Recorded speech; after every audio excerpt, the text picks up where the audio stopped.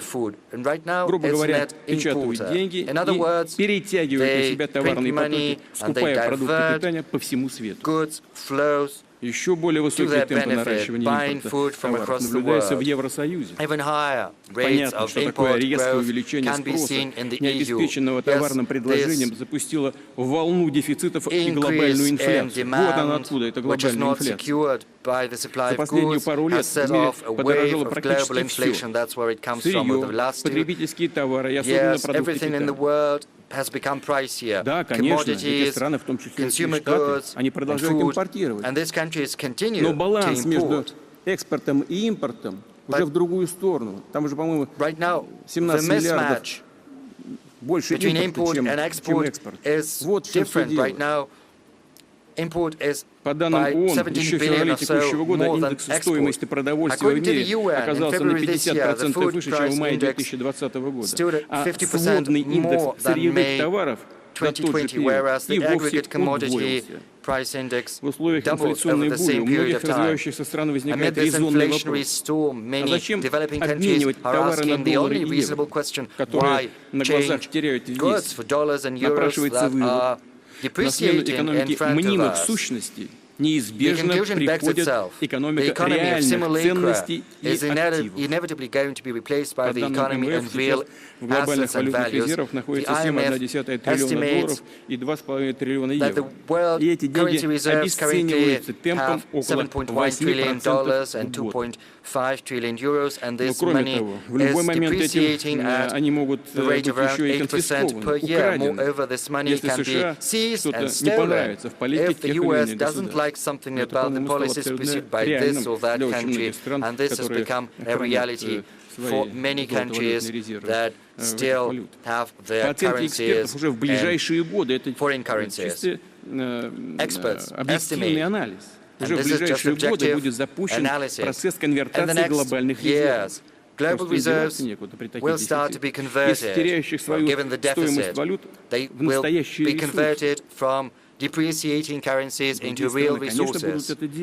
And the countries will pursue this path. I refer to such real resources as food and energy, and this process will only push forth the dollar inflation.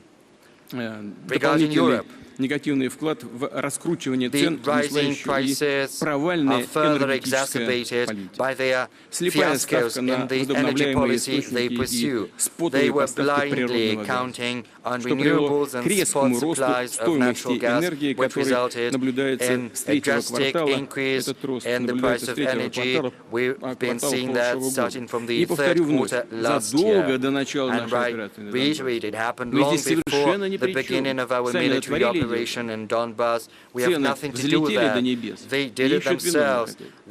Расчеты Запада не только сказались на росте себестоимости многих товаров и услуг, но также привели к снижению объемов выпуска удобрений, прежде всего азотных, производимых из природного газа. В целом, только с середины прошлого года по февраль текущего глобальные цены на удобрения выросли более чем на 70%. February this year, the global fertilizer prices have grown by more than 70%. Unfortunately, we see no signs that these price trends are going to be reversed anytime soon. Quite the contrary, this situation is exacerbated by the blockage of the work of our enterprises and fertilizer producers in Belarus and in Russia. Нехватка удобрения означает снижение урожайности. Calculate how it's going to play out, because shortages of fertilizers will result in lower crops. There's going to be a bigger risk of undersupply of food for the world market. Prices will climb further up, and this carries the risk of famine in the poorest countries. And of course, the blame is on the US and the bureaucracy. And this problem did not emerge today. And regardless of what certain demagogues are saying, Russia certainly not to blame, even though they are trying to pin the blame on us, on everything that's happening in the world economy. Yes, it would be flattering to us to hear that we are all-powerful, that we've driven inflation rates in the US and in the West and Europe sky high. Yes, it might be flattering to us to feel this might and power, but it's simply not the reality. This situation has been forming over many years, spurred on by short-sighted actions of those who like to address their own issues at someone else's expenses, by those who still rely on financial emission to redivert goods flows to their advantage, thereby exacerbating the deficits and humanitarian catastrophes in certain regions of the world. Basically, this is this very same colonial policy. This is the new edition. It's far more sophisticated. You won't be able to understand what's happening at first sight. Right now, the most important task for us is to boost the supplies of food to the global market, satisfying the needs of countries that are needed most direly. Russia is satisfying its own domestic needs, but it is still capable of significantly increasing the exports of food and fertilizers. Next season, our grain exports can rise to 50 million tons. We'll prioritize supplies to those countries that need food most, where there are risks that the number of starving people will increase. I refer in particular to the African countries and to the Middle East. At the same time, there are problems, and once again, we're not to blame for those difficulties. Yes, officially, Russian grain, food, and fertilizers. Incidentally, the U.S. imposed sanctions on fertilizers, then the Europeans followed the suit, then the U.S. simply cancelled these sanctions, but the Europeans didn't, because, you know, their bureaucracy is working like the millstone at a mill of the 17th century. They understand that that's silly, but they cannot backtrack due to bureaucratic concerns. I reiterate, Russia stands willing to make its own contribution to rebalancing the world agricultural market. And we take note that our colleagues from the UN are open to engage in a dialogue on this issue because they understand the acuteness of the global food problem. We could talk in the course of this discussion about creating normal conditions from the point of view of logistics, finance and transport to boost Russian exports of food and fertilizers. Unfortunately, there are many speculations about other matter, about Ukrainian supplies of food to the world markets. We're not preventing these supplies because we were not the ones to plant mines around their Black Sea ports. They can demine that, and we will ensure the security of these vessels. No doubt about that. But the U.S. Department of Agriculture estimates that it's 6 million tons of wheat. We believe it's 5 million, another 7 tons of corn. But, you know, 800 million tons of wheat is produced across the world, so 5 million is a drop in the bucket. Moreover, there are opportunities to export that. You can do that through the Black Sea ports, through Belarus, through Poland, through Romania. There are paths, there are 5 or 6 routes that can be used. So we are not the ones to blame. It's about how reasonable the people sitting in Kyiv are. It's up to them to decide. And they shouldn't listen to their foreign masters from the other side of the ocean. But there is another threat. That it's going to be exacerbated. Colleagues, the world right now is undergoing fundamental shifts. International institutions are breaking down or malfunctioning. Security guarantees are losing value. The West has categorically refused to implement responsibilities it had assumed in the past. And it was simply impossible.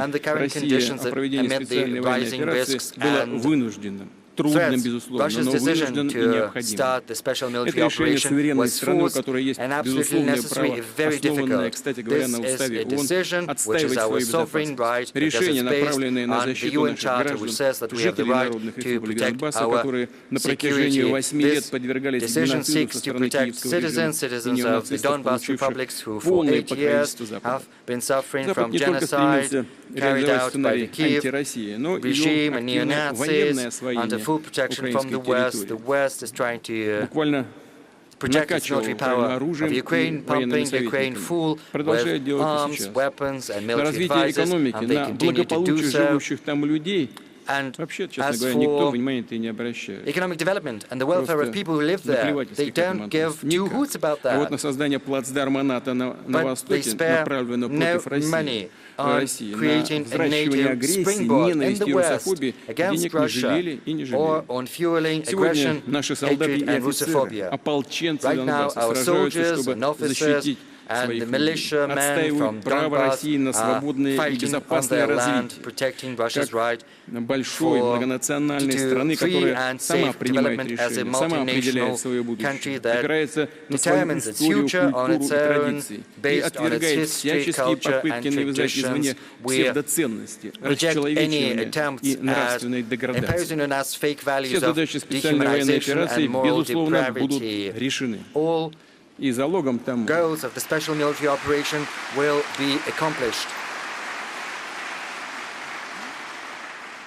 и залогом тому which is мужества и героизм наших reinforced by воинов. the Консолидация courage and heroic российского actions of общества, our чья warriors, поддержка дает by the силы и consolidation уверенность of Russian армии и society, флоту России. whose support Глубокое inspires понимание strength правоты, and исторической confidence in our справедливости army нашего дела, and navy, строительства и by укрепления the сильной, understanding of the суверенной truth державы and historic России. justice Что хочу of our подчеркнуть. cause of building Суверенитет a strong в sovereign 21 Russia. веке I would like не to может быть emphasize that in the 21st century, частичным, sovereignty фрагментарным. Все его cannot be элементы partial одинаково nor важны. fragmentary. Они All of its elements are усиливают, equally important. дополняют They друг друга.